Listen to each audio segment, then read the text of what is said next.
Welcome to Arctic Frontiers 2026. We are not expecting a fire drill today. Should the fire alarm sound, please make your way to the emergency exits. The curtains behind the stage will lift up, and the emergency exits can be found immediately to the left and right behind the stage. The fire assembly point is in front of Havneterminalen, opposite the front entrance of the Edge. We hope you enjoy the conference, and remember, you can ask questions at any time during the session via the Tap-In app.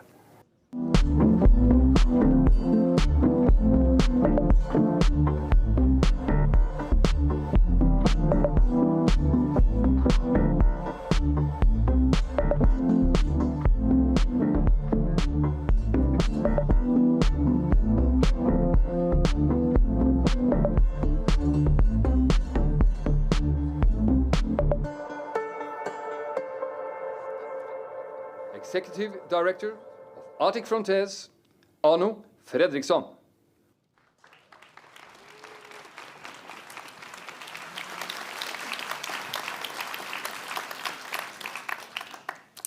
Their Excellencies, the Right Honourable Mary Simon, Governor-General of Canada, and Mr. Whit Fraser, Foreign Ministers, Madam High Representative, State Secretary, Excellencies, dear friends.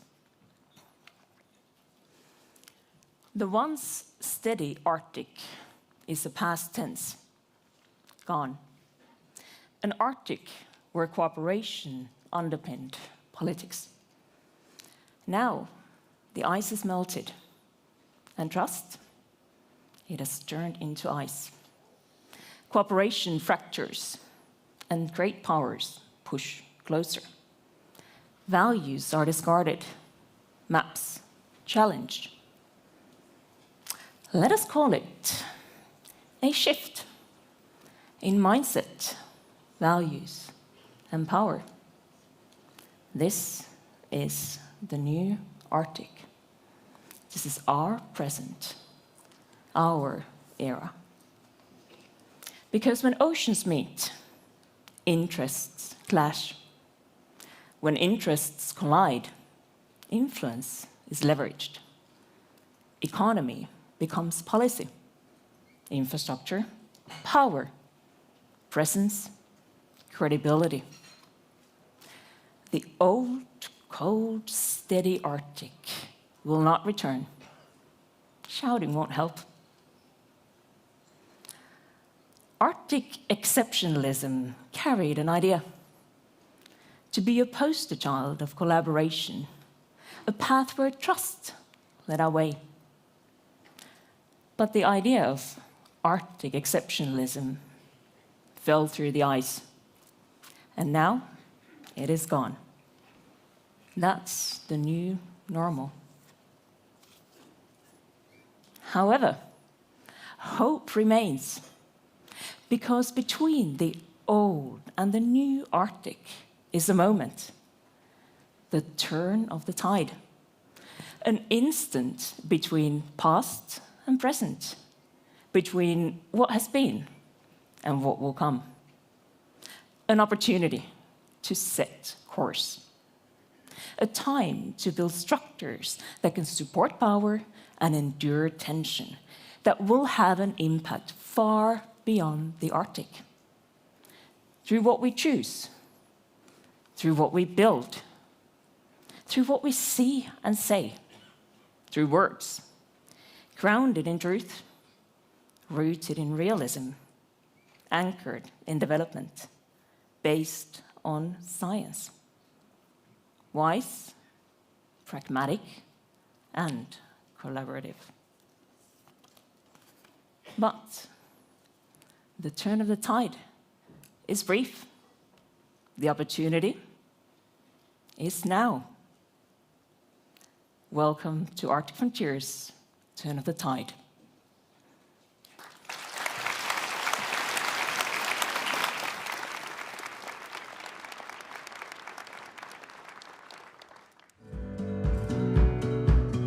Welcome to Arctic Frontiers 2026. It's a privilege to mark the 20th anniversary of a forum that over 2 decades has built bridges between science, policy, business and society.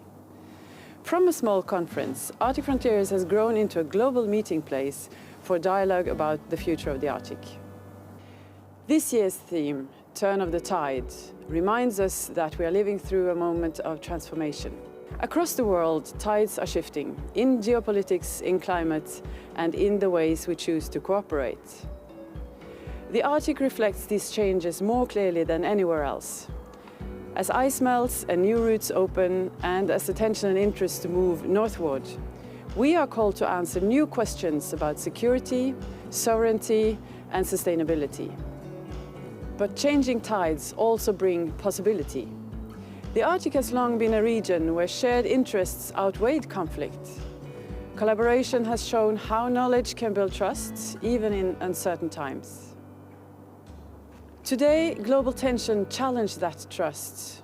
Some nations scale back research cooperation, confidence in international institutions is weakened. Yet many of us continue to believe that knowledge about the environment, societies, cultures, economies, and about each other is essential for rebuilding dialogue. The tide is turning. As we look toward the next 20 years, let us work to ensure it turns towards resilience, peace, and sustainable growth for the Arctic and for all who depend on it. Thank you for being here. May these days of Arctic Frontiers inspire new ideas, new partnerships, and renewed hope in what we can achieve together.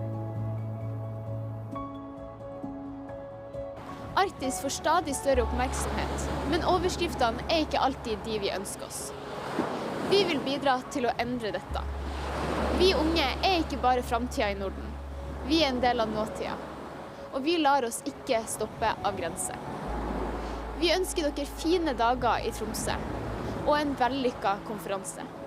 Og håper at dialogen her vil bringe oss nærmere et steg i riktig retning. Boris Boetem, welcome. On behalf of the Sami Parliament, it is my great honor to welcome you to Sápmi and to Arctic Frontiers 2026, Turn of the Tide. As a representative of the Sami people, I am proud to congratulate all of us on the 20th anniversary of the Arctic Frontiers Conference. This year's theme invites us to reflect on the lives we lead along the coasts.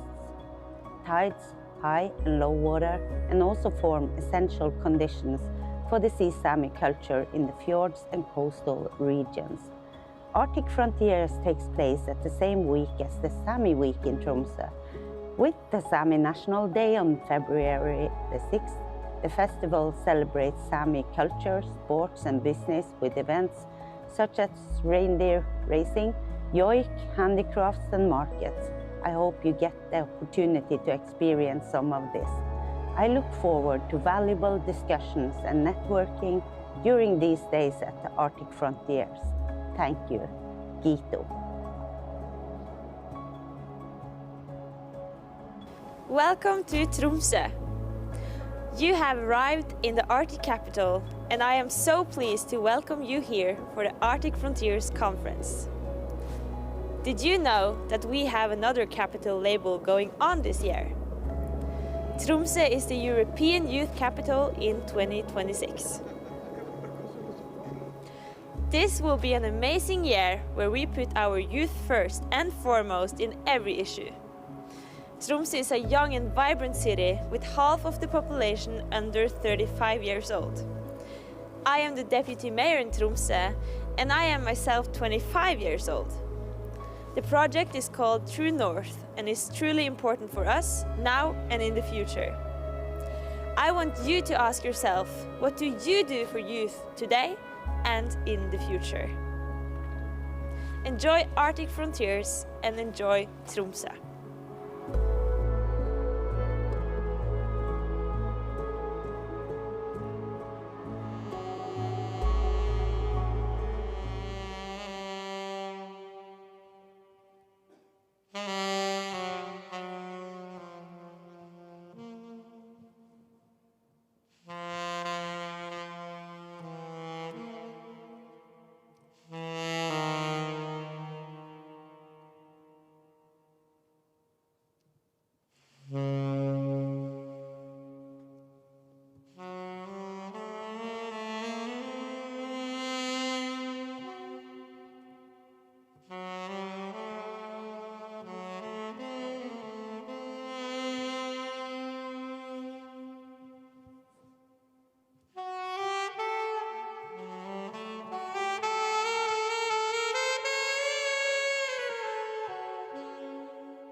dreamer,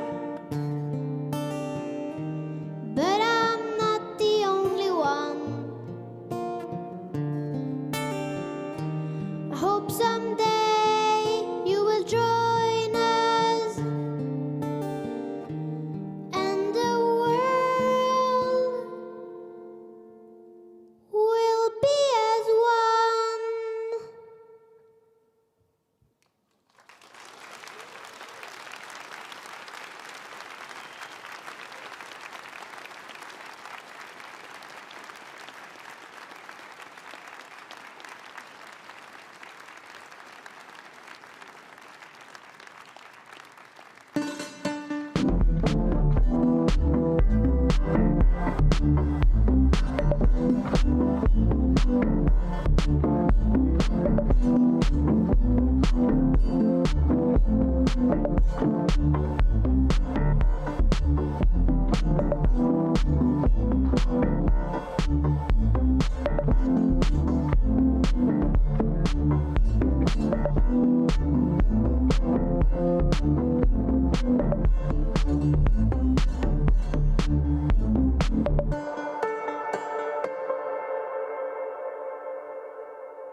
At 69 degrees north, news travels faster than the wind, and today it is blowing straight through the Arctic.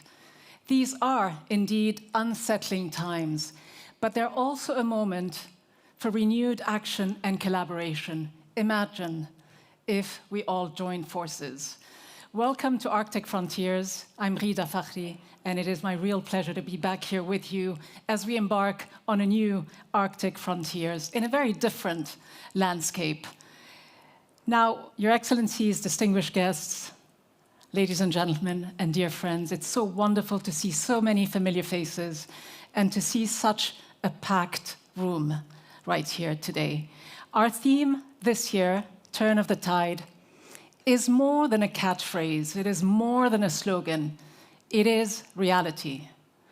Geopolitical currents are shifting faster than one could ever have imagined, and nowhere is this more visible than here in the Arctic.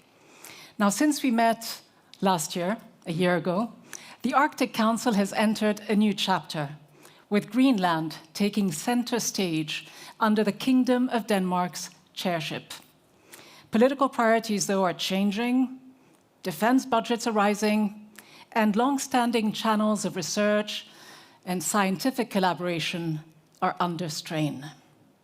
The Arctic is no longer a remote frontier.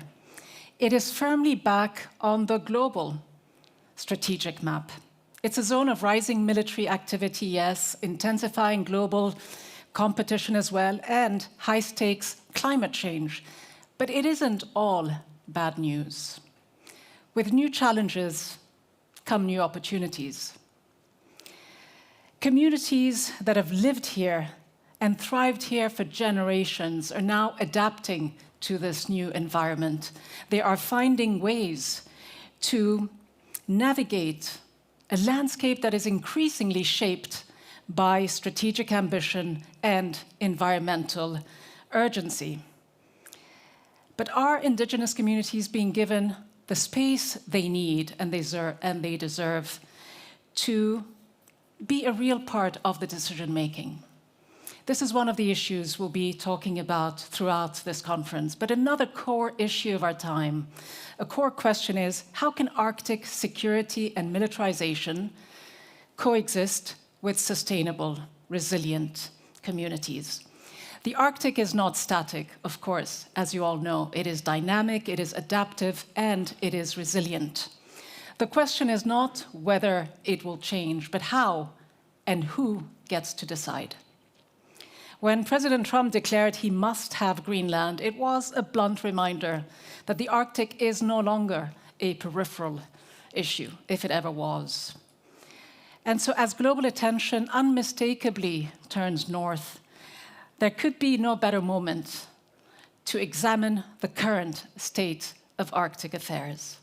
And so to begin our discussions, it is my distinct pleasure to invite to the stage the Foreign Minister of Norway, Espen Barth Eide, to talk us through the interweaving Arctic currents of competition and collaboration through politics, trade, and science. Foreign Minister.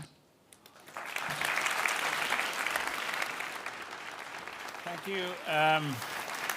Thank you, Frida, and dear Governor General, High Representative, Foreign Minister, State Secretary, Excellencies, dear Arctic friends.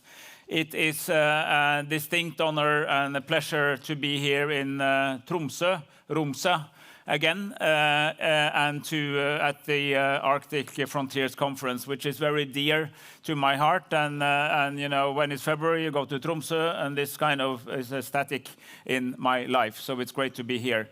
As you indicated, these are special times. The Arctic is hot. And the Arctic is hot in several respects. First, it is hot because we know that there is no place on the planet where global warming is happening faster than in the Arctic. And that is a constant feature that we who live here in Norway and people who live in the Arctic, also elsewhere, are noticing on a daily basis, which for me meant that I left freezing cold Oslo to the pleasant climate of Tromsø. But these are just a small part of a much bigger change that is going on here. And let me start by saying that despite of geopolitics, the physical change in nature, the nature change, the environmental change, the global warming, and its effect on people's life and outcomes and livelihoods and ways to live remains the most daunting challenge to mankind. And we are here present in a place where this can be seen on a daily basis. So those issues, which are dear to our Arctic work and central to the work of the Arctic Council, for instance, remain important. So that kind of hotness is something we need to curb. We do not want to be too hot in this context. It's actually good to stay a little bit cool, and that is a global challenge, but we see an increasing interest in that dimension. Secondly, the Arctic is hot because it's now very hot in the international security landscape. And we got an increasing amount of attention to Arctic security issues. Well, welcome to the club. This has been a mainstay of Norwegian foreign policy and that of some, if not all, of our friends and allies for many, many years, that we also need to take more seriously what happens to our security landscape when the ice melts, when the opportunities open, when there is more business, but also when geopolitical tensions come back. This has been a key feature for many years. Later today, we will celebrate 30 years of the Arctic Council. And Governor General Mary Simon was present at creation, one of the people who initiated the Arctic Council, which has been a success. It's still there. We had the chairship until last year. We handed it over to the Kingdom of Denmark, represented by Greenland, which I think was a very good move. And in hindsight, it was a very interesting that is exactly the setup now. The Arctic Council, of course, is not what it used to be because we have the war in Ukraine. We are not able to work with Russia in the old ways. We do not have political level meetings. There's a limit to how many new things we can do, but it's still there. And it's the ambition of the current chairship, I know, and the previous chairship to keep it alive, keep it relevant, because we need such an institution that is circumpolar for all people of the Arctic that continues. And a very special element of the Arctic Council, of course, is the role of indigenous peoples. The story of the Arctic is also about experience of indigenous people, how indigenous people and the rest of the population live together, a topic that is known from Canada to via Greenland to Norway and Sweden and Finland and other places. So this is the key feature that we need to preserve. On Arctic security, at least since the Stoltenberg second government in 2005, we were very eager to say that the northern areas is our primary strategic area of interest and responsibility. That has been a constant since then through governments to say that. And we went to NATO, we went to other groupings to raise the awareness of Arctic security having to be higher on the list. And let's point out what we used to say. It was not that there was an immediate threat. It's not that things were very dramatically, very fast changing, but there were some long-term trends that should be factored in to the analysis of how to look after security. We were blessed with the fact that our dear neighbors from Finland and Sweden joined NATO. That made sure that there was more Arctic in NATO and more NATO in the Arctic, and there is now a continuous landmass from here, from the Barents Sea and the Arctic Ocean down to the Baltic Sea of NATO countries collectively bordering on Russia. This has strengthened our security, and High Representative Kaja Kallas, and thank you for being with us, by the way, representing the European Union, who is now taking her personally, but also the Union, taking a much stronger interest in Arctic affairs. We visited one of our newest Coast Guard ships, Bjørnøya, who's here in Tromsø, and had a look at the security outlook seen from here, with everything that's going on in Russia, in the Kola Peninsula, and things that we've been following for many, many years. So now that we've had this somewhat surprising focus on Greenland, which I think will come back. I would like to, since we are actually very much invested in what's happening in the Arctic, I would like to say, yes, security in the Arctic matters. There is more activity also by potential adversaries like Russia in the Arctic, but it's not in Greenland, it's here. And it's on the other side, on the Alaska side, where we actually have visible proof of that presence. And we take proper care of that. We know everything that's happening, and we do that in a NATO context. Thanks God. 7 of the 8 Arctic countries are in NATO, and we have a perfect framework for increasing that tension, but we also need to do it. So there is this long-term Arctic Council type of activity that we like to keep alive.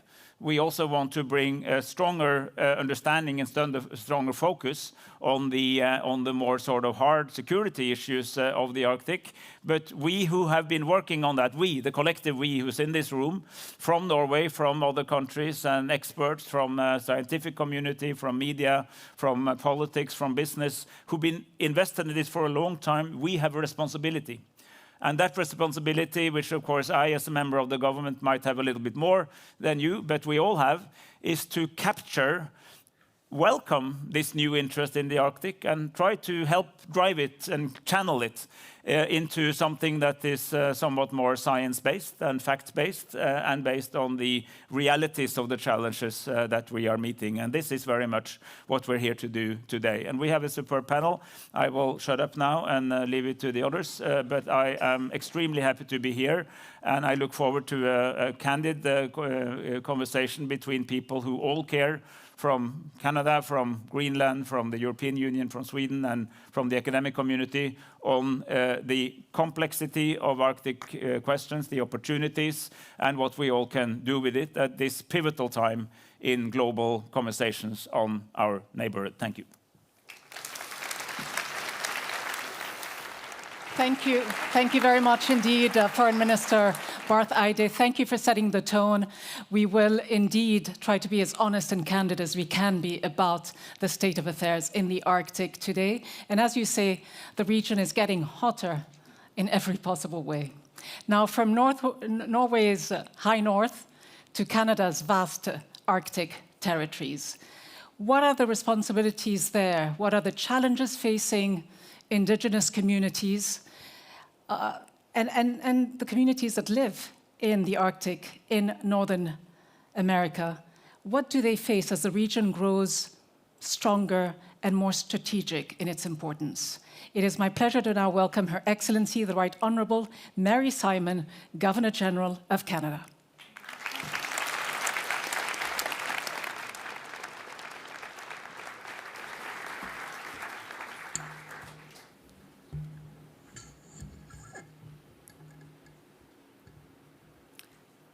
Unnutakut.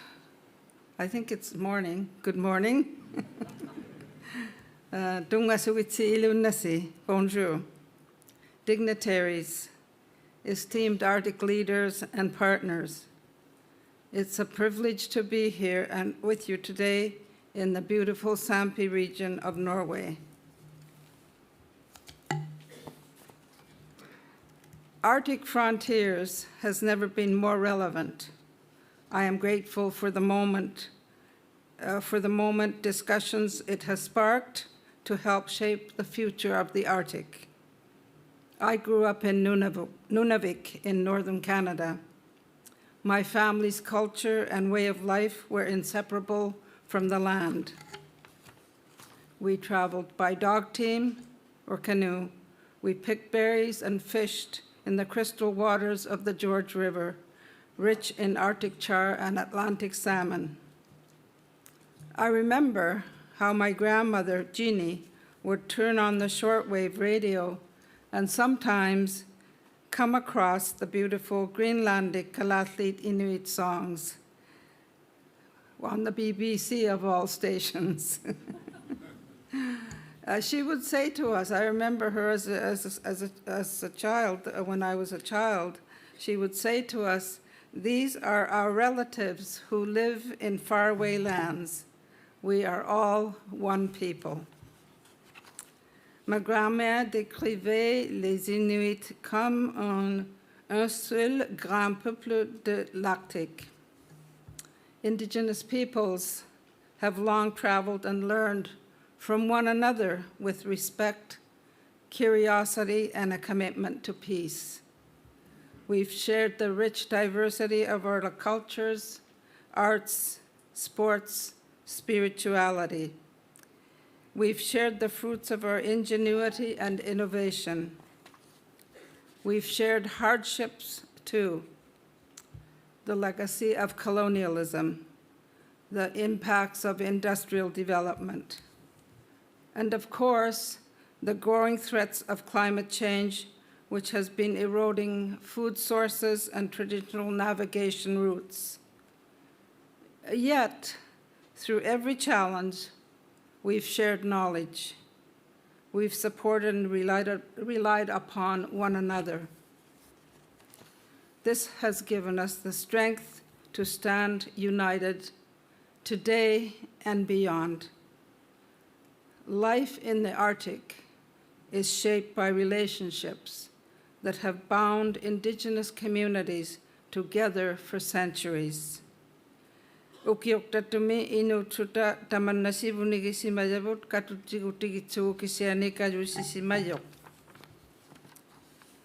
These strong connections will endure no matter what decisions are made in distant capitals. For decades, the Arctic was a rare, low-tension region where international cooperation prevailed, even when relations were strained elsewhere. For example, even when the Iron Curtain was in place, we developed our relationship with Inuit of Chukotka in Siberia. Today, the world sees the Arctic the world sees the Arctic as a region of renewed opportunity. International security issues are coming to the forefront. And now more than ever, we must uphold this tradition of collaboration and respect. Meaningful cooperation strengthened by Indigenous leadership has had a phenomenal impact over many years. Through the Arctic Council and other forums, Indigenous knowledge has driven science progress. It has inspired some of the Arctic's most ambitious environmental and wildlife stewardship initiatives. Indigenous peoples have permanent participant status in the Arctic Council. At this time, the Arctic Council is the only international organization that provides permanent participant status. Otherwise, we are invited as observers in other international forums. Respectful cooperation between Arctic states and Indigenous peoples has also strengthened diplomacy. It has helped resolve disputes peacefully. The 2022 boundary agreement on Hans Island between Canada, the Kingdom of Denmark, and Greenland is a notable example. It was achieved through patient, respectful negotiations that honored Inuit leadership. Time and again, work in the Arctic has demonstrated what can be achieved when cooperation is truly prioritized. Nous avons déjà démontré le pouvoir de la coopération dans l'Arctique. We are at a decisive moment in history. Challenges in the Arctic affect all peoples on Earth. More than ever, we recognize the profound interconnectedness of our world. We must continue to act together in a spirit of reconciliation and respect for Arctic communities. This is where our strength lies. We must stay true to our core values, championing human rights, sustainable development, environmental protection, and solidarity with our Arctic nations and NATO allies. A strong Arctic is one where Northerners have the tools and opportunities they need to thrive. It is an Arctic where Indigenous knowledge, leadership, and values guide our choices. It is an Arctic where Northerners, whether in Norway, or Greenland, Galatlit, Nunat, or anywhere else across the circumpolar region, can continue shaping their own future. So I want to thank all of you for your work supporting Arctic communities and for helping the world understand that the future of the Arctic belongs to the people of the Arctic.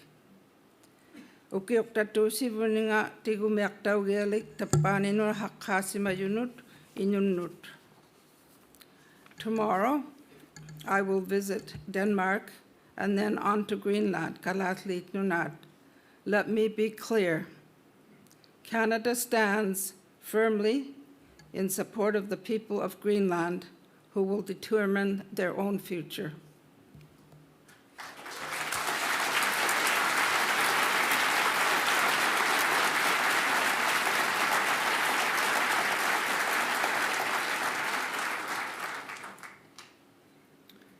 Life in the Arctic has profoundly changed since my childhood. New realities, new technologies, new science.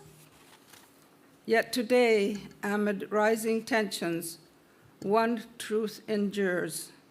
The Arctic's greatest strength and stability lies in the resilience of its peoples. So whatever decisions are made next, whether advancing science research with Indigenous knowledge, managing shipping routes, or strengthening defense systems, those efforts must be matched with investments in Arctic communities. Let us give them what they need to be truly self-reliant: food security, reliable infrastructure and housing, clean energy and connectivity, access to health care, including mental health, education, and sustainable livelihoods. It is young people I am thinking of most of all. Donnons aux jeunes de l'Arctique la chance de bâtir leurs avenirs dans des communautés fortes. Let us continue giving Arctic youth every opportunity to build healthy, fulfilling lives in a sustainable Arctic, grounded in their cultures and languages, and in their deep relationship with the land and with one another. Thank you. Merci. Goedenamiddag.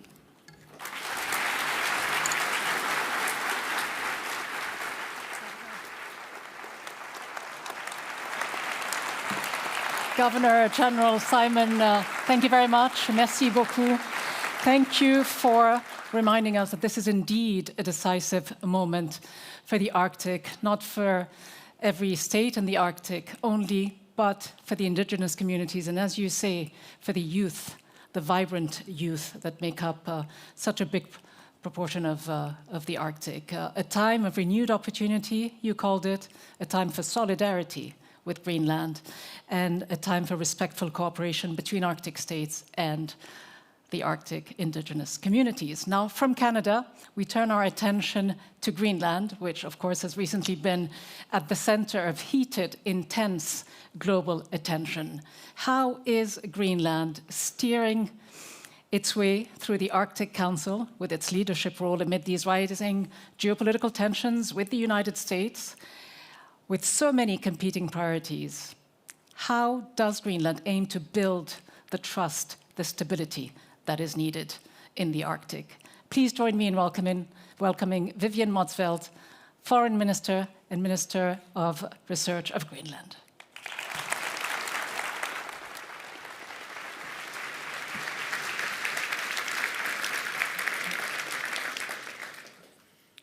Excellencies and friends, thank you for giving me this space and opportunity at this year's Arctic Frontiers, together with my esteemed fellow panelists, to say a few words on the state of Arctic affairs. What we have been going through have been intense and hectic, and there still are. While we are working hard to address and solve the issues that has put Greenland on the global agenda, it is important to acknowledge and appreciate the support and solidarity with us. And my fellow panelists here are a good representation of that. What we are dealing with, what we are defending, is greater than just the issue of Greenland and our future. This is as much about principles that we all care about. These times like these call for cooperation, dialogue, and respect. Dialogue among states and peoples through the established forums we have established, respect for the fundamental principles of international law, territorial integrity, the right of self-determination, democracy, and respect of peoples. The state of affairs is something the people of Greenland feel closely these days, but it also echoes across the world.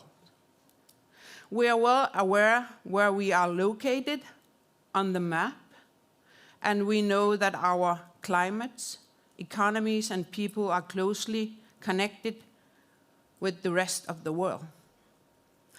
That is also why we need each other in order to address the common challenges we face.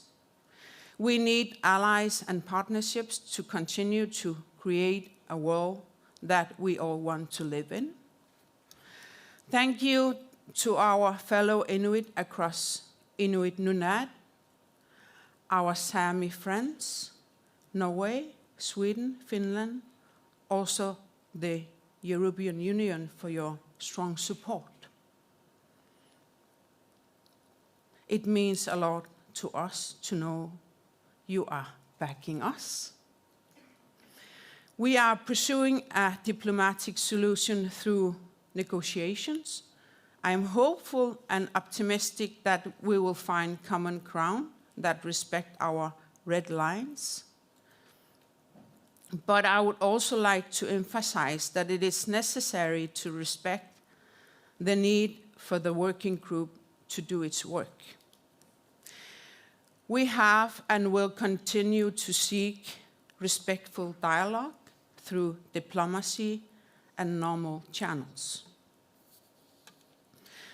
This year we are celebrating the 30th anniversary of the establishment of the Arctic Council.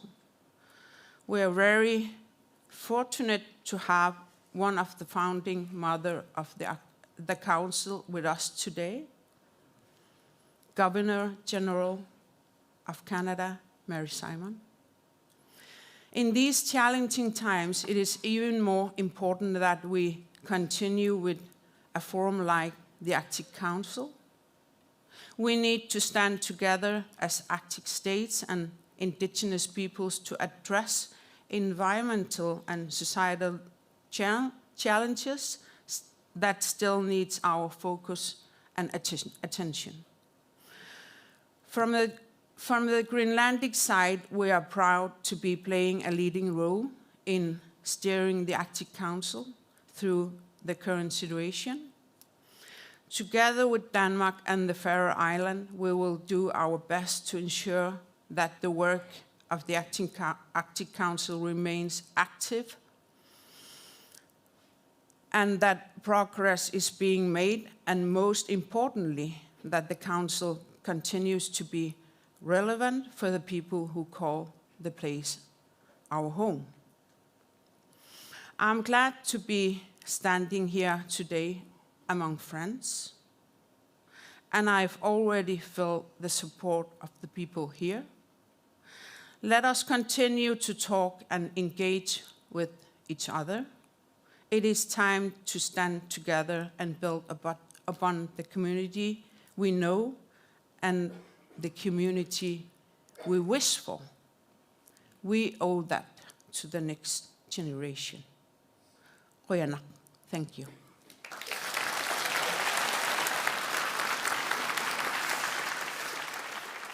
Thank you.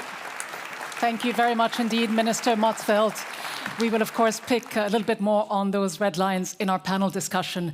But for now, we turn to another key global actor, the European Union. Of course, the Arctic has taken on additional importance for Europe. But the key question remains, can the EU truly speak with a single, unified and strong voice when it comes to Arctic affairs? Please welcome Kaja Kallas, High Representative of the European Union for Foreign Affairs and Security Policy.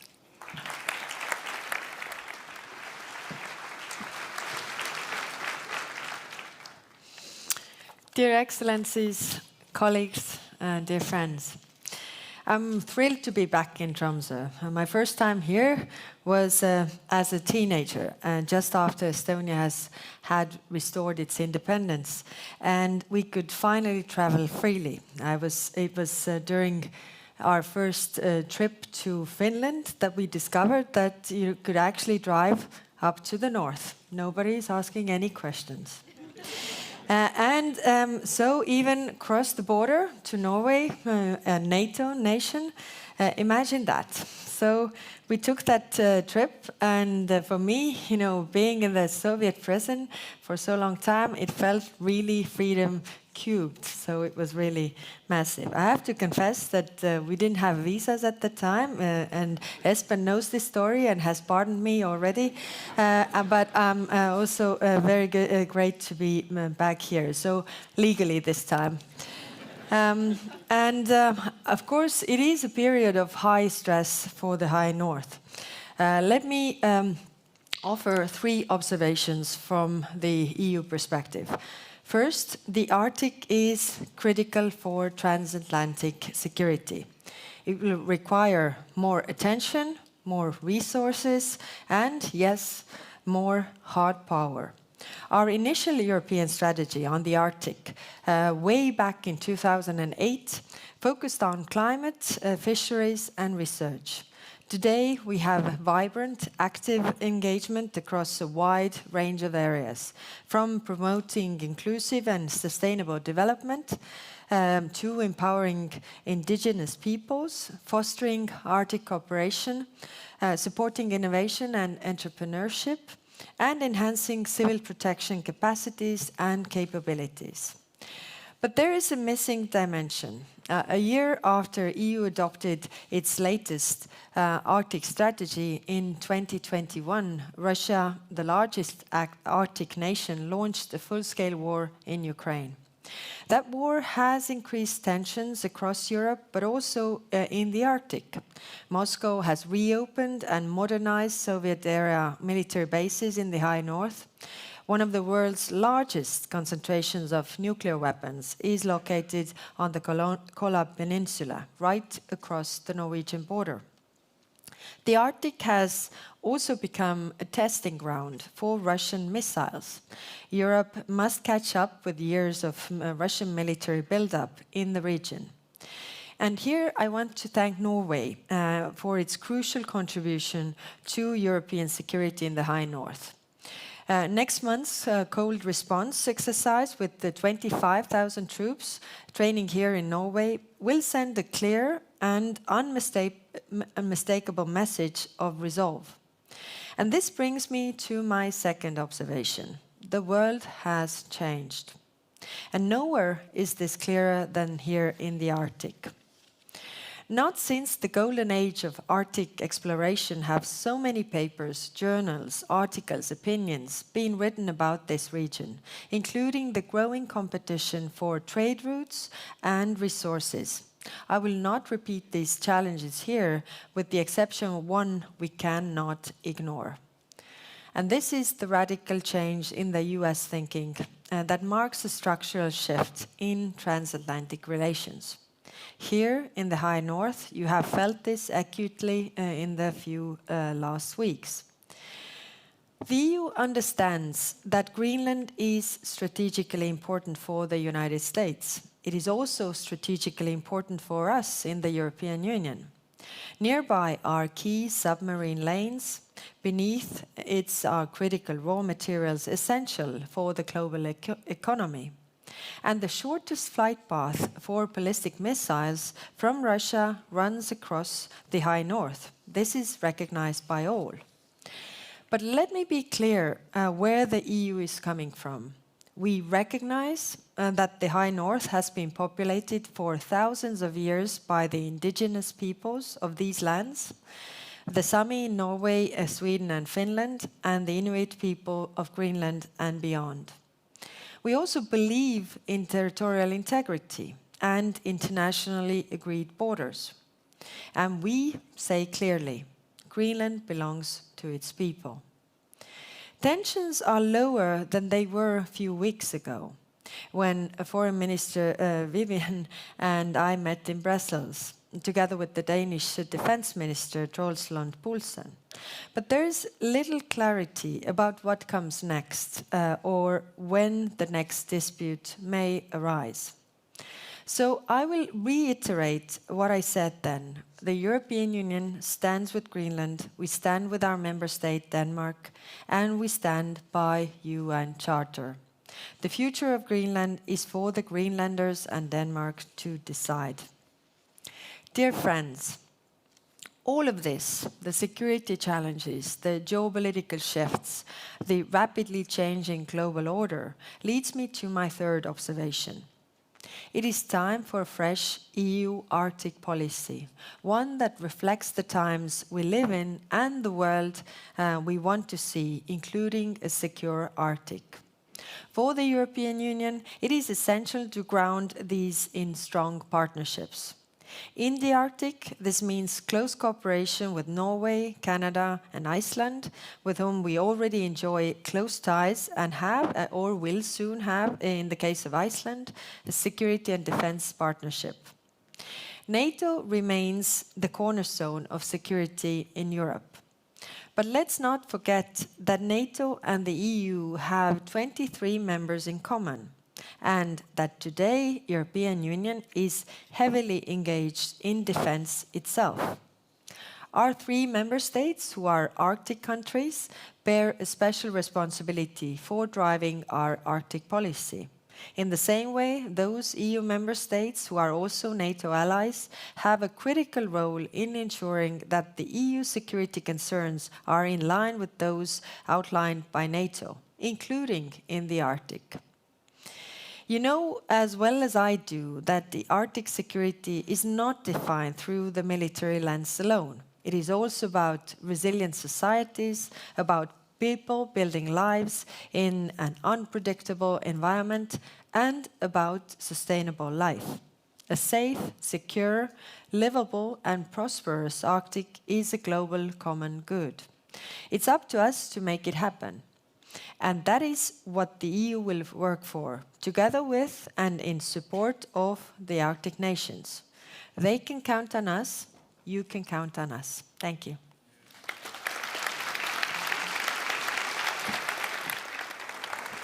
Thank you, High Representative Kallas. As you say, it is time for a fresh EU Arctic policy. What does it look like from Stockholm's point of view? It is my pleasure to invite Christian Danielsson, State Secretary responsible for EU and Nordic affairs, to tell us more. Thank you very much. Thank you. Thank you.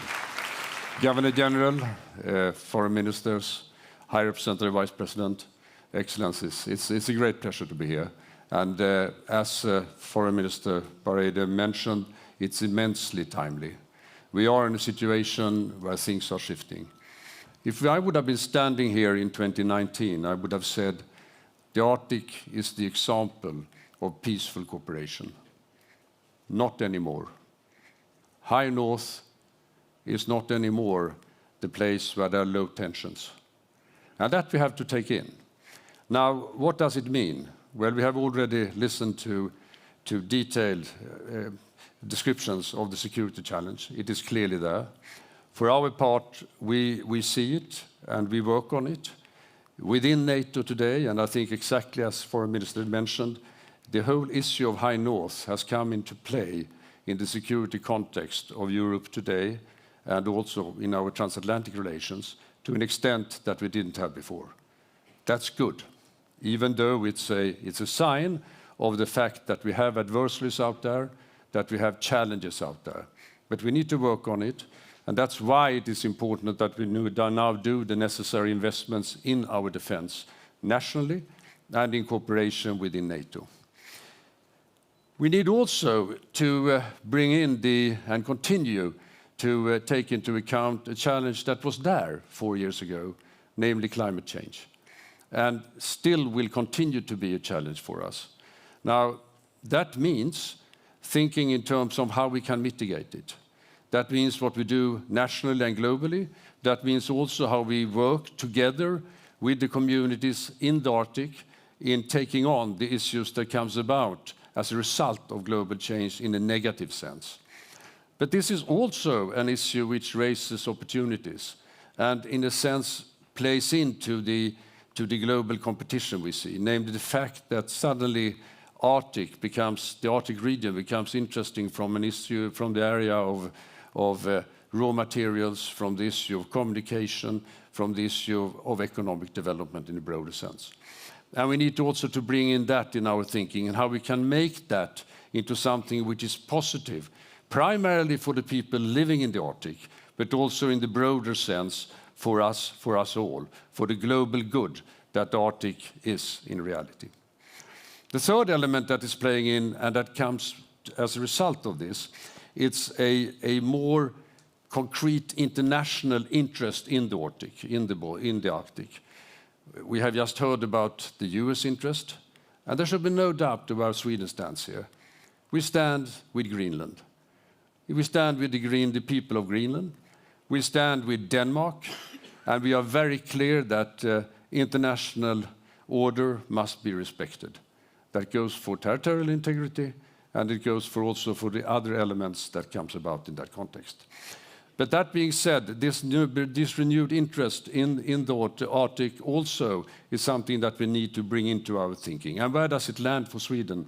Well, for us, it lands on the defense side, bringing in the Arctic element clearly in our defense planning within NATO.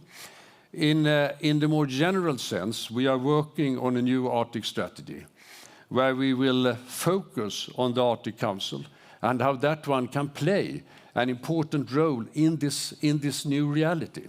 Even though we can't take decisions that we could before, we need to be able to do as much as we can on the research side, on all these important elements where the Arctic Council plays. and we need to bring up the necessary trust with the communities living in the Arctic so that we all can play together in that direction. We are also looking into how the Arctic, in our Arctic strategy, of course on the defense side, and we also look very much into how we also can see it from an economic point of view. We very much welcome the work that is going on in the EU and the role that the EU has, increased role that the EU now is taking when it comes to the High North, the Arctic region.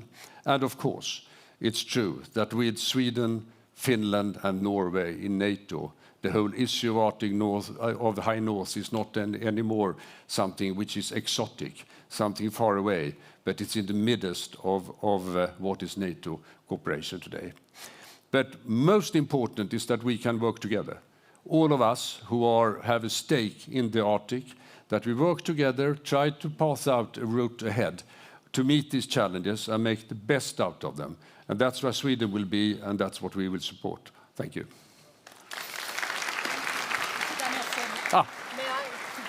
Mr. Danielsson, may I invite you to remain on stage with me while I call on our panelists to join me? Once again on stage, Foreign Minister Barth Eide and Foreign Minister Motzfeldt, High Representative Kallas, and last but not least, we have Professor Åsa Rennermalm joining us as well, Professor of Geography at Rutgers University in the United States. Welcome to you all.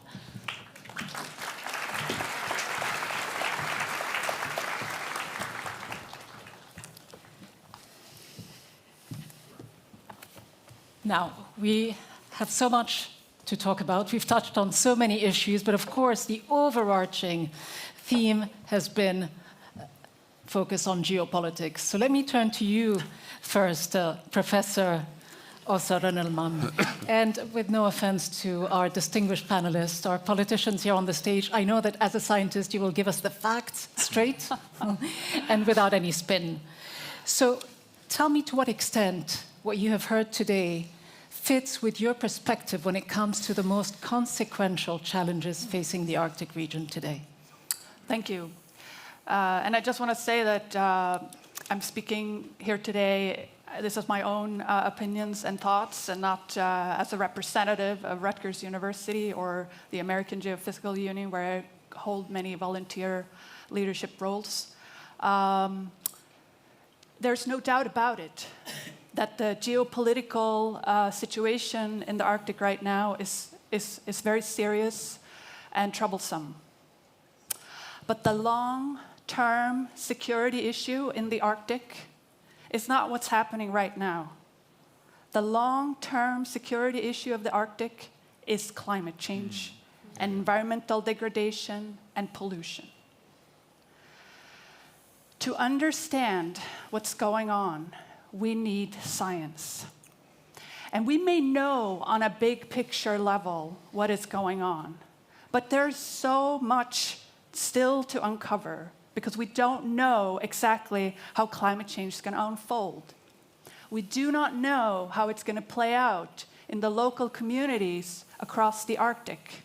And to understand that, we need science. We need to collect data on the ground, make observations, analyze them. We need to run models, and we need to collaborate.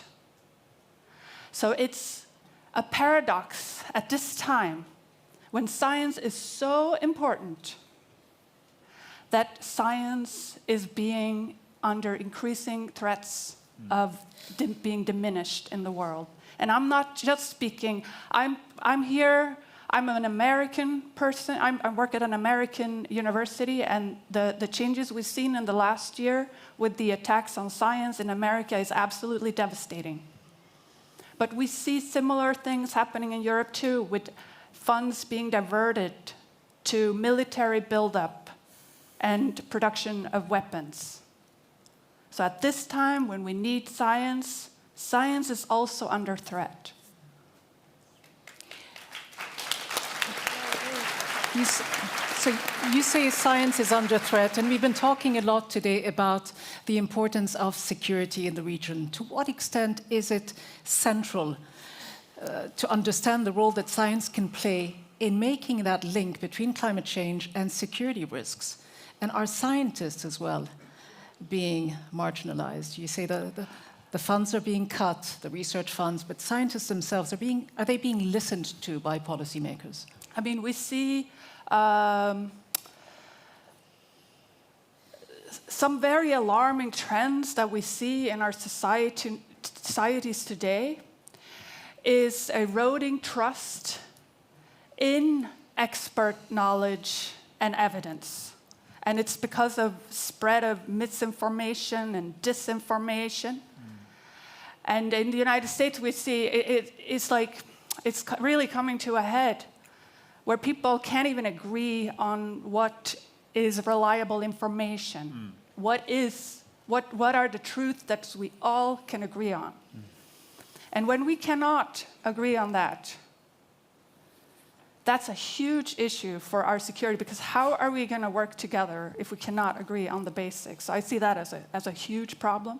How challenging is it to be a scientist in the US today? I mean, it's incredibly shocking what's happened in the United States in the last year, with friends losing their jobs, with grants being pulled, with threats of extremely important institutions like the National Center of Atmospheric Research being threatened to be dismantled, one of the most important research institutions in the world that provides models, computing infrastructure, and I don't even know half of what they do.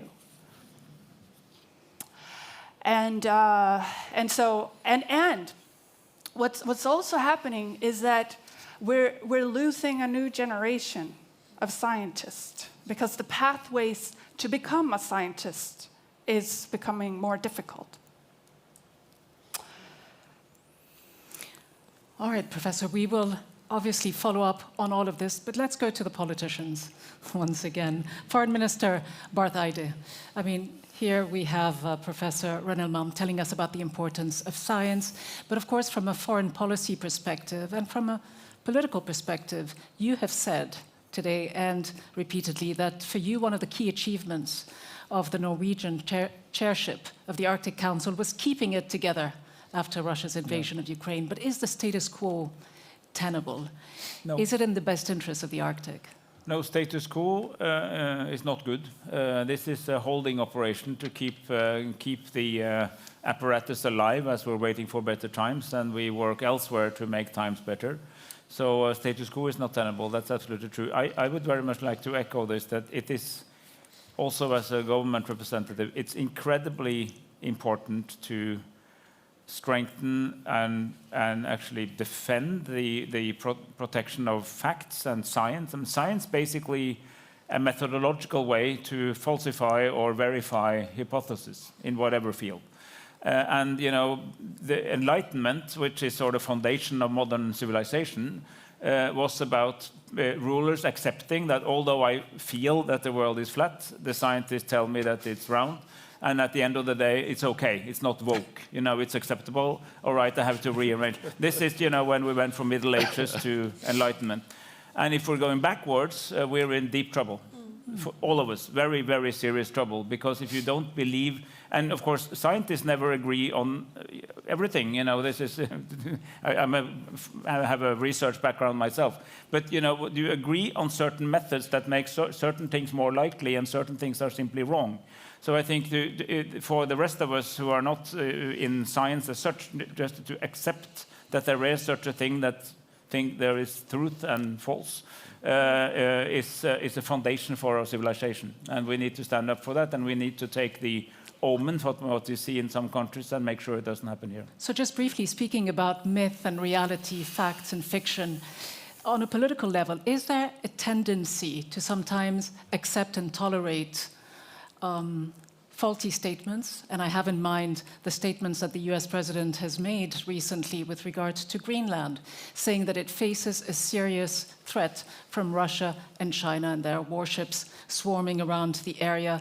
To what extent do you agree with this? Is it right or false? And should you speak up when you see that there are certain falsehood being told? Well, I mean, this is a very central issue to the conversations we are having. There is definitely a need to take the security of the Arctic more seriously. And thankfully, there's also several arrangements to enable that. It's NATO. It's including cooperation with the EU, but Arctic countries, 7 out of 8 Arctic countries are NATO. The Kingdom of Denmark has a defense agreement with the US from 1951, which allows for much more access to Greenland within the current framework. So what we have done, and this, I mean, I'm proud to say, practically every single one of the 31 NATO members that are not the US has said, on the one hand, we stand by the Kingdom of Denmark, Greenland for Greenlanders, and whatever should happen to the Danish realm, if anything should change, it's up to the Greenlanders and the Danes, nobody else. So we stand up for that, not only because of Denmark, Kingdom of Denmark, but because of the principle that you simply don't take other people's land by force.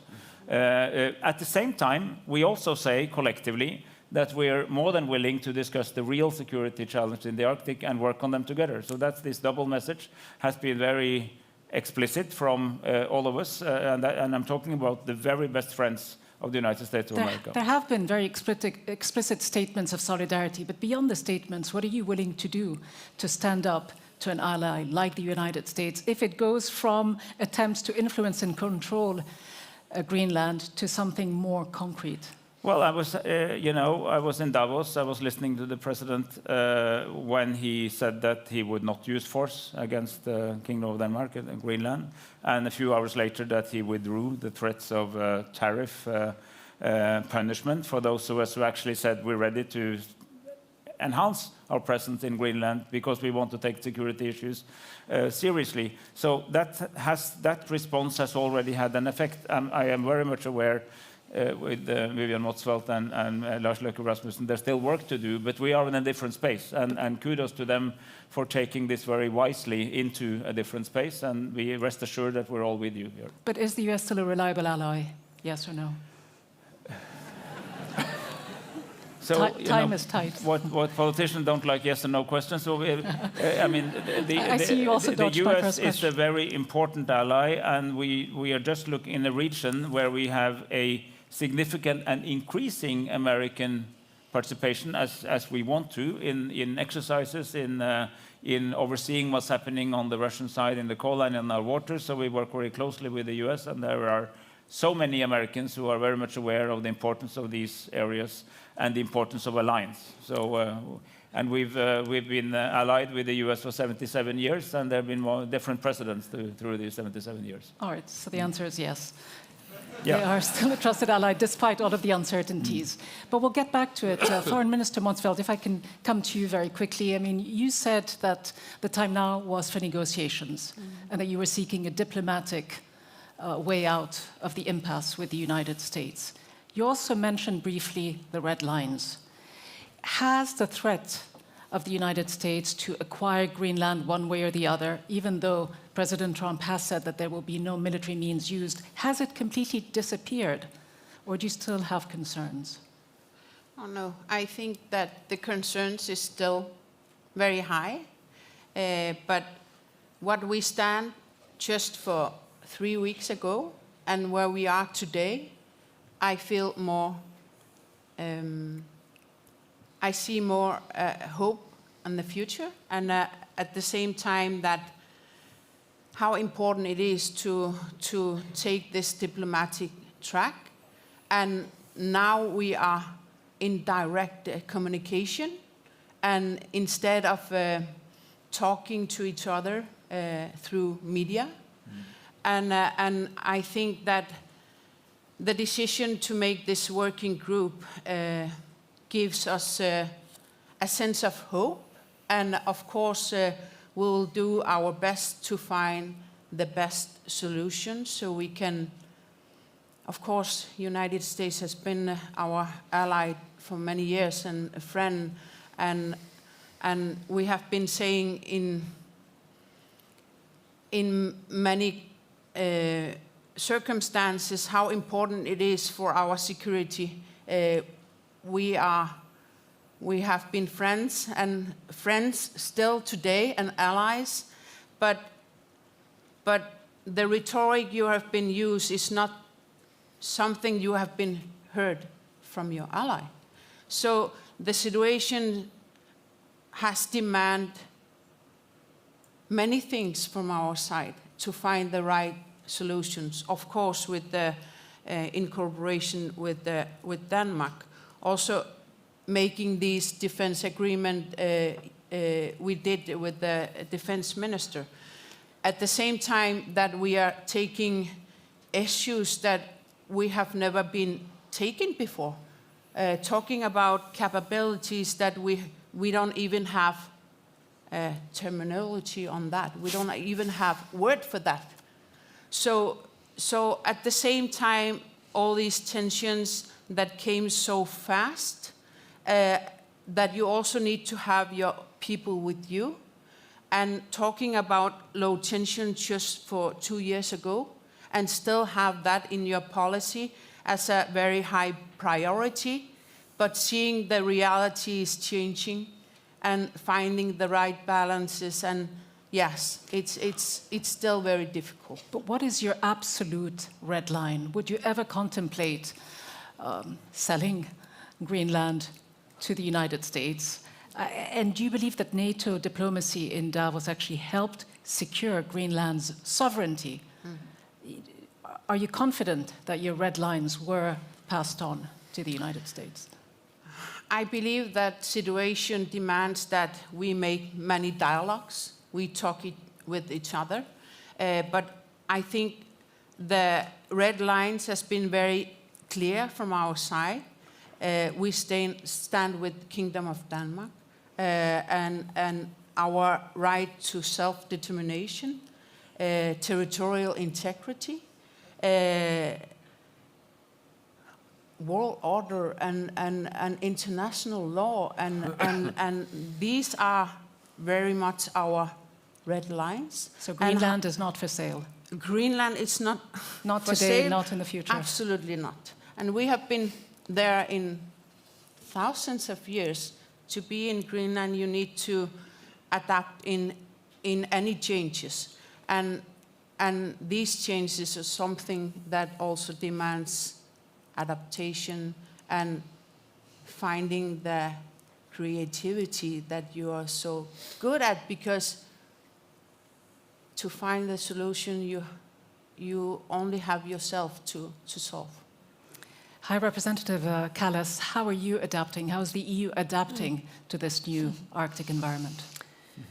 Well, we are adapting, but I wanted to address something that the professor said. I absolutely agree that climate change is the biggest risk here and across the world. Actually, if I go around the world and I talk to countries in Indo-Pacific, and they say that there are superpowers who say that we are not coming here to preach you about climate change, then they say you don't actually understand what life we are living, because this is our biggest risk. Now, Europe is dealing with the climate change, and it's increasingly hard because, not the whole powers are there anymore. And I absolutely agree with you that the issue of trusting science is a very important issue, because also democracy is based on trust. If people can't really believe what to, or have to doubt what is right or what is wrong, and there's so much blurring of the picture, then you can't really, you can manipulate very much on the basis of you don't really know what is going on. So this is dangerous for democracy. And actually, right now, I mean, Europe is still fighting with the climate change. Yesterday, I was in the Norwegian Parliament, and then was also one member is like, Europe is weak because you are dealing with all these, climate issues, and you're trying to, put forward the policies that are making your economy weaker. Yes, but we want our kids to live in this world as well. So that is, yes, maybe a bit, a bigger crisis at this moment for us, but at the same time, I mean, there also is a life after us. So I think this is important. And so to answer your question, we are adapting to this. So before we dealt only with the climate change, environment research when it comes to the Arctic, fisheries, of course, not to forget. But now we are also dealing with the security issues because this is a new concern that is rising. High Representative Kallas, good to hear you talk so much about climate change, and I think, Professor, you'll be happy that this is the one issue that every politician can agree on. Not every politician, Well, come on. Well, if you, Look at the news. If we leave the United States aside, well, and a couple of other places. We can't kind of leave them aside. Well, let's bring the US back in, as I like to go into the more sort of provocative areas where there might be less agreement. I mean, on stage earlier in your speech, you talked about how the Arctic requires more hard power, and that there was recently a radical change in the US thinking. You didn't mince your word. You stand with Greenland and the rest of it. But you did say as well in Brussels that the EU vows to hold its ground. I just wonder how. Is it not often too cautious because of its dependence on the United States for security and defense? Mark Rutte said it very bluntly. Of course we are cautious because there's a lot at stake. I mean, there's a full-scale war going on European continent, and there are threats coming from, economic coercion, big challenges from China that is influencing our economies. If it is influencing our economies, it's influencing jobs and people's salaries, and then it's creating, polarization within our societies and more instability. So it's all very much interlinked. So we have to carefully, walk this road and try to adapt and work. We don't want to conflict with anybody. I mean, we want a peaceful life and prosperity for our peoples.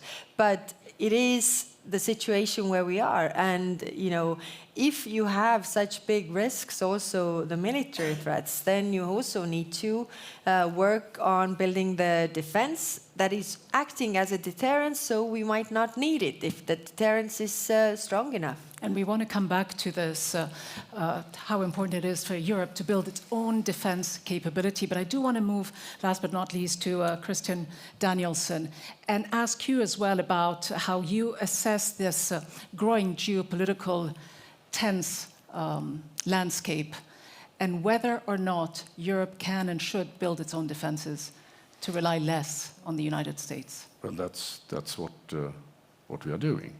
How fast that's can it part happen? of. Well, I think we have said that the ambition should be that we should have a ability to defend ourselves by 2030, if I remember rightly.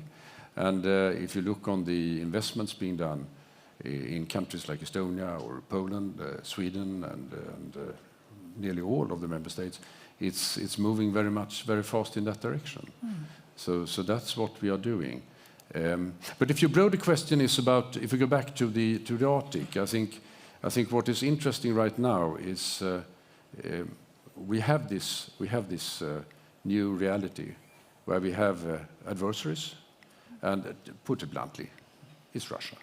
I mean, if you look around, Russia is the adversary. I mean, you mentioned it very clearly, Foreign Minister, and you mentioned the build-up of the bases and capacities that Russia is building along the North Sea route.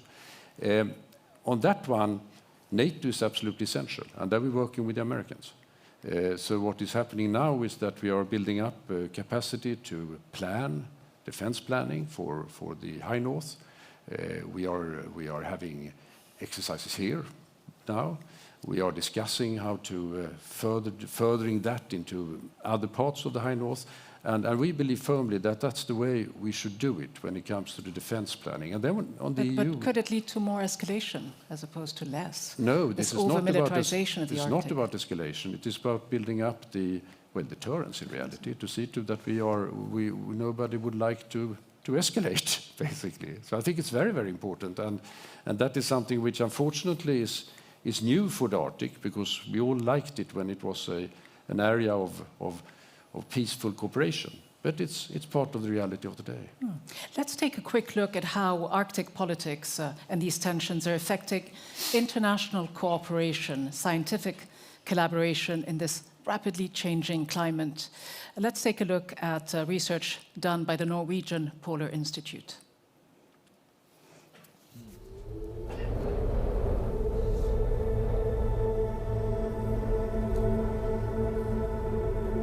Svalbard is one of the areas most severely affected by global climate change, warming 5 to 6 times faster than the global average. Scientists from the Norwegian Polar Institute are heading out in the field. Over several weeks of fieldwork, they will measure how much the glacier has melted over the previous year.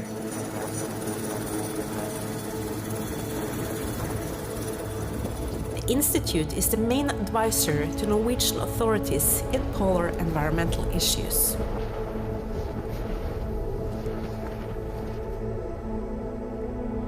The results are discouraging. Svalbard's largest glacier lost 1.5 meters of snow and ice in 2024. Total ice loss from Svalbard is expected to more than double over the course of this century.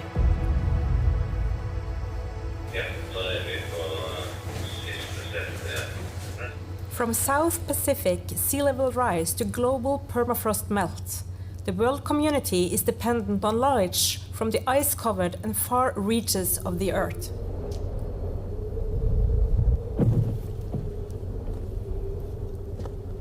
Future management of the Arctic relies upon international scientific collaboration.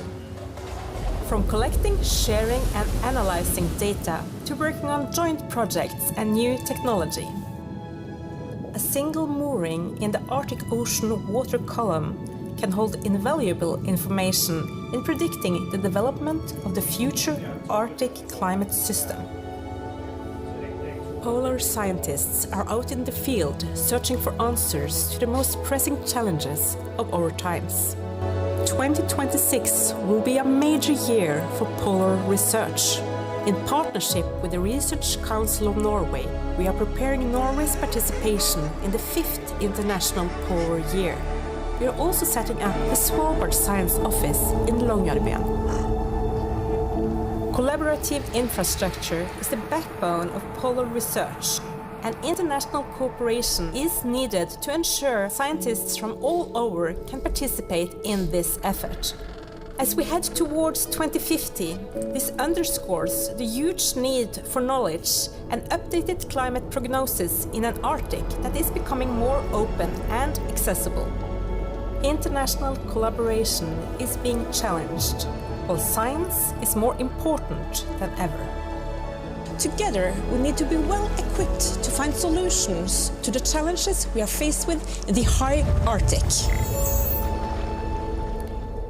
International cooperation, scientific cooperation, is being challenged. An understatement, perhaps, Professor. Just how frustrated are you and so many of the scientists here in the room by these ongoing political tensions that are limiting the international collaboration? And by that I mean perhaps as well, how important of a gap does Russia's absence and collaboration within the Arctic Council impact negatively this research, because it hosts, as far as I could tell, the largest polar bear populations. Russia does, correct me if I'm wrong, and the majority of Arctic research stations as well. How critical would Russia be? Yeah, I'm not an expert on Russian polar bears, but Russia certainly has the largest landmass in the Arctic. And the loss of Russian collaboration is, of course, an incredible tragedy. And I think with all this talk about, all the troubles we're going through right now, let's not forget the long-term vision of a peaceful Arctic, where we work together and where we can work across border, including Russia.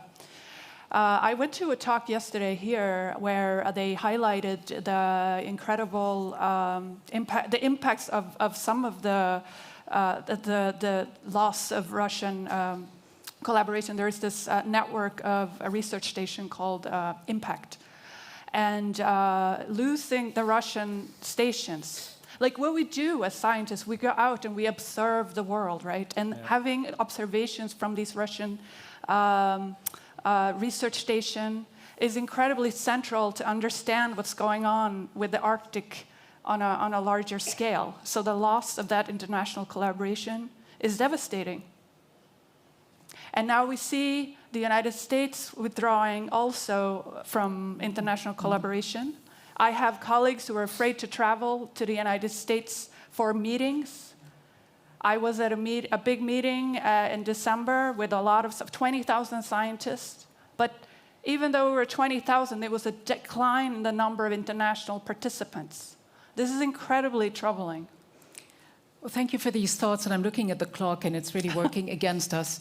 We've got just over a minute, so I just want to get final thoughts. So much to discuss, but we'll leave it for another time. Final thoughts on what's going on, so the scientific situation, but as well the tension. And for you, Foreign Minister Motzfeldt, what you intend to do with your leadership of the Arctic? What advice will you take from Norway? Yes. How important it is to keep Arctic Council vibrant, and how important it is to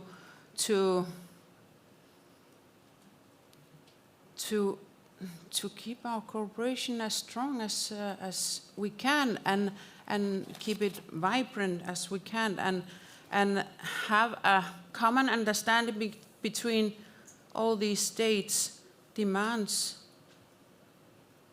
the world's future. So how important it is on that, and of course on our leadership, how important it is to make it so close to people as possible, indigenous people, and us living in the Arctic. And situation today, for just several months ago, the biggest threat is climate change. Mm-hmm. Today, a new reality with the threat from your ally. So finding the right balances every day, and never know the day tomorrow will bring to you. So I would just say, on behalf of all Greenlandic people, thank you so much for standing with us. And yeah. A lot of competing priorities, a lot on your plate, no doubt. High Representative Kallas, for you, if you were to touch on one or two priorities for the Arctic policy of the European Union, how would you fundamentally change it?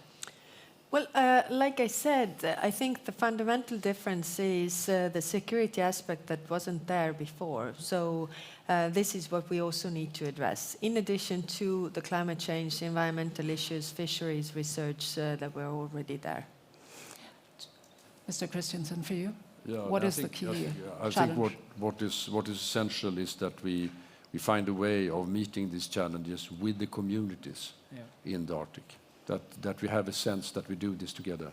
And here the Arctic Council will play an important role. We are going to take the presidency of the Arctic Council or Chairmanship from 2027 and 2 years ahead, and we will work with that in mind. Bring in the communities, they are already there, but try to get it even more. Professor, how optimistic are you? Optimistic. Well, I'm just here as an American, but I'm also a person that has deep roots in Europe, being born in Sweden, studied in Denmark, and spent my career understanding the Greenland ice sheet. Wow. I come with a warning for you. You may look at the United States and say it doesn't happen here, but it can happen here. The same forces are operating in Europe, and you're an election away from a similar sort of deterioration of the scientific infrastructure. And the solution, my friends, is to organize and get ready, to speak out, and we're doing that in the United States. We're fighting in the courts, and we're standing up, and we're having alternative, we're expressing our alternative vision for the future. And I would just want to share with you this thing. This is a statement in support of Kalaallit Nunaat, Greenland's right to determine its own future.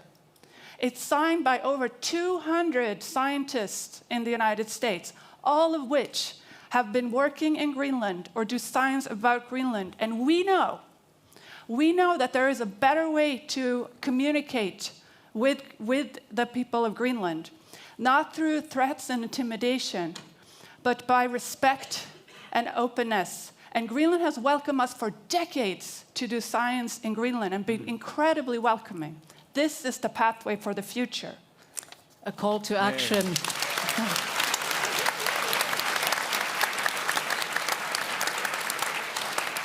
Foreign Minister Barth Eide, you have the final say. What is your warning? I mean, the Arctic Council we have mentioned is 30 years old, give or take. So, can it survive another 10 years? What's your key advice? Indeed, I think so.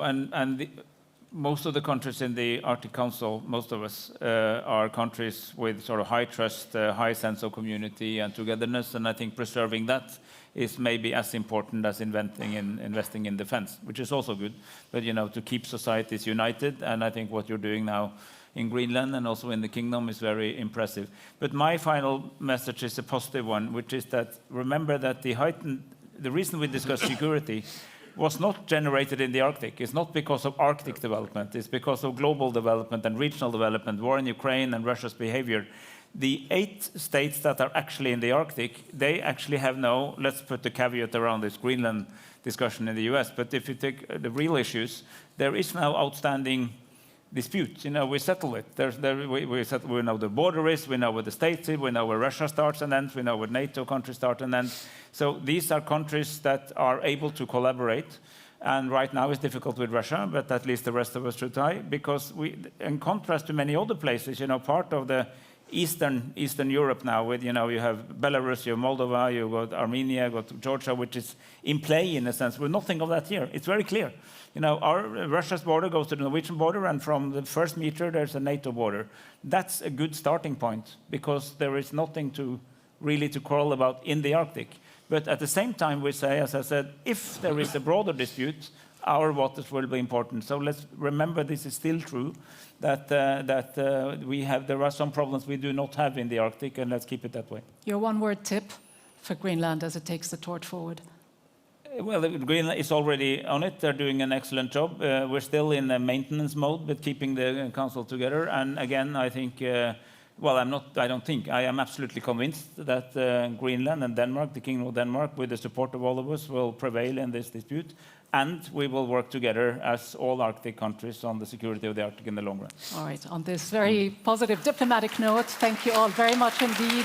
Foreign Minister Barth Eide, High Representative Kallas, Foreign Minister Motzfeldt, Professor Orsa, and Mr. Christensen. Thank you very much, and thank you all for being here. We will meet back here in the afternoon for a panel discussion on this space to collaborate. So please join us again. Thank you all very much. Thank you.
har livet vært planlagt for deg.